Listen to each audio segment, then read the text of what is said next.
Hello! I hope you had a lovely Easter, enjoyed your time in the sun in your gardens. Didn't get too sunburnt, I hope. I did one day, but it's okay, I'm alright. And welcome back to story time. Okay, so a recap in case we've forgotten. Remember, they are heading to the city on their way back to the island. Now, Roz managed to get on the train, but Bright Bill didn't get on the train. So we're not sure if Bright Bill's flying along afterwards or where he is. But Roz is panicking. Okay, right. Oh, I've got something in my eye. I think I'm good. Right, chapter, just blind. Chapter 70, the march through the city. The main hall of the centre city station was enormous. Wide columns stretched up to an arched ceiling. A huge electronic screen flickered with train schedules. The whole place was bustling with humans and robots, and everyone seemed to know exactly where they were going. Everyone except Roz. There was our robot standing still in the station while computers hurried past. She was trying to calculate her next move. She had to think quickly. You see, a normal robot would never loiter there for long. Roz needed to do something, anything. And when a crew of Rosum robots marched past in single file, she could think of no better plan than to join the end of the line and pretend to be one of them. She followed the crew through a set of doors, and suddenly they were outside.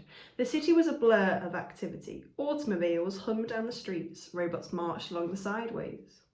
Humans talked and laughed and shouted. Buildings towered overhead, and above them airships buzzed across the sky. Airships.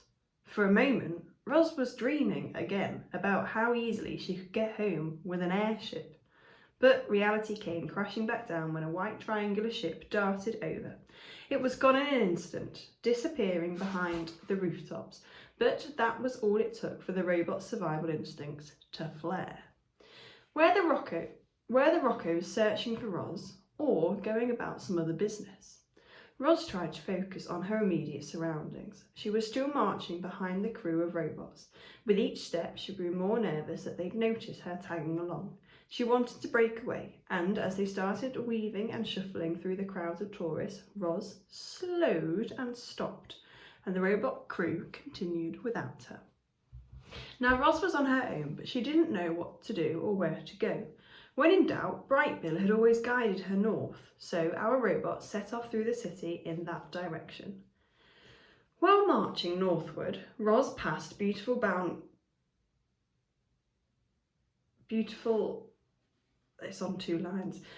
boulevards and architecture and gardens and art. And yet she had to ignore it all. She had to act like a normal robot, and a normal robot would never wander the city admiring beautiful things.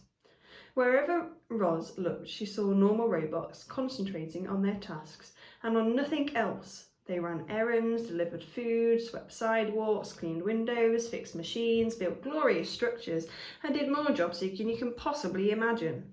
Most walked on two legs, but some rolled on wheels or slid up and down the sides of buildings on tracks. The city was a glittering modern metropole where humans lived in luxury, all thanks to the tireless work of our robots.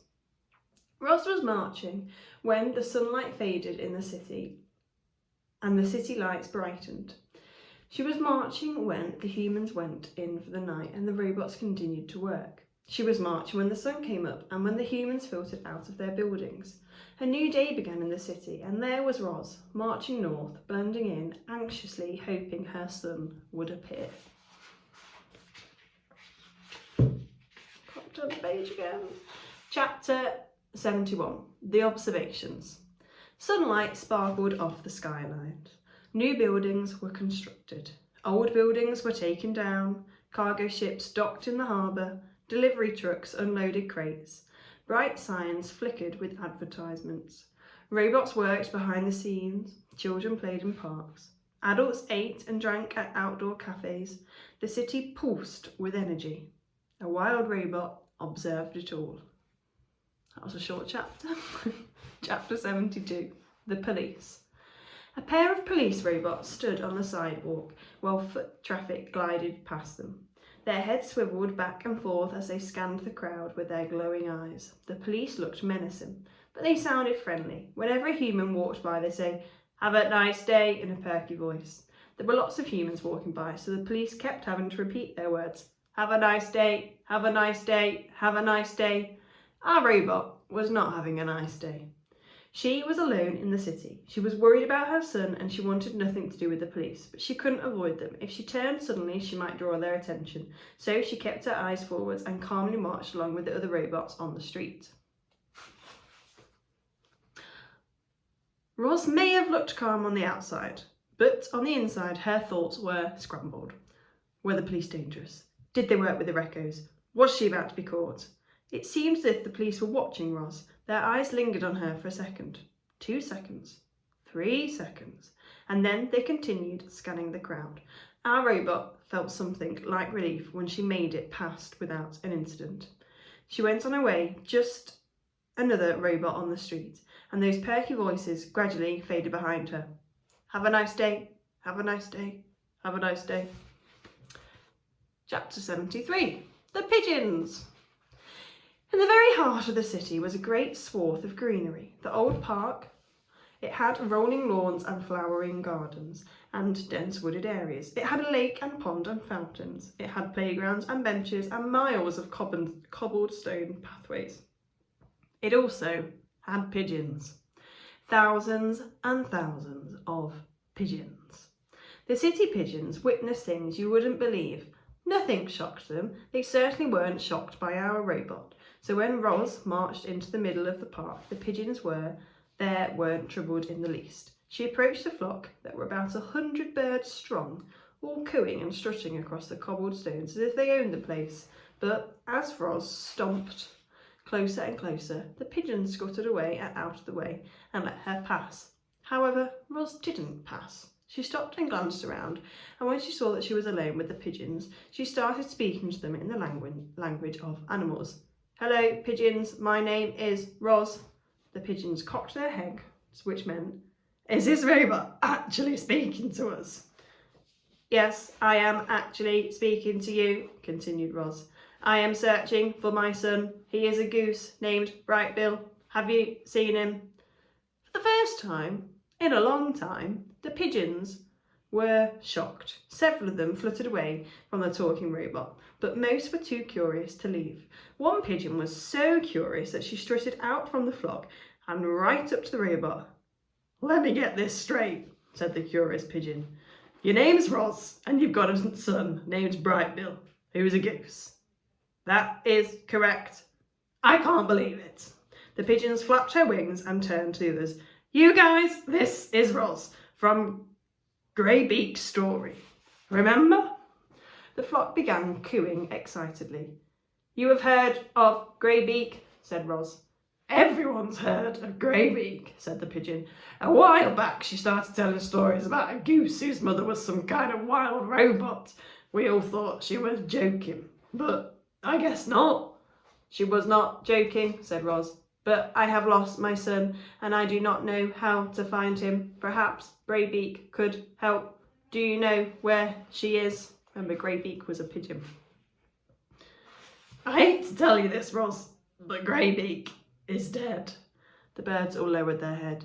"You know, life ain't easy for us pigeons. We only live a few years out here if we're lucky. But we were especially sad when we lost Greybeak. She was one of the best." The other cooed in agreement. "I am sorry for your loss," said Roz. "I wish I had gotten to meet Greybeak. My son was very fond of her." The pigeons gazed up at the robot with a steady look in their eye. "Any friend of Greybeak is a friend of ours. If Brightbill is lost, we're going to find him." She turned to the others. "You heard me, flock. Hit the skies and tell every pigeon you see to start searching for a goose named Brightbill." At those words, the flocks erupted into flight. Only the robot and the curious pigeon remained. "By the way, they call me Strutter," said the pigeon, fluffing out her chest feathers. "It is very nice to meet you, Strutter," said the robot. "Thank you for searching for Brightbill. What can I do to help?" You can help by staying put. I want you in this park when we return with your son. Don't hide or wander off or make us go searching for you too. Oh, and another thing, Strutter said. Stay away from the park ranger robots. He spends most of his time taking care of the grounds, but he's always on the look for troublemakers. The pigeons gave a quick salute to the robot. Then she joined the search for Brightville. And I think we're going to leave it there, but we'll have to see what the park ranger robot does, because I think something's going to happen there. And I will see you all tomorrow.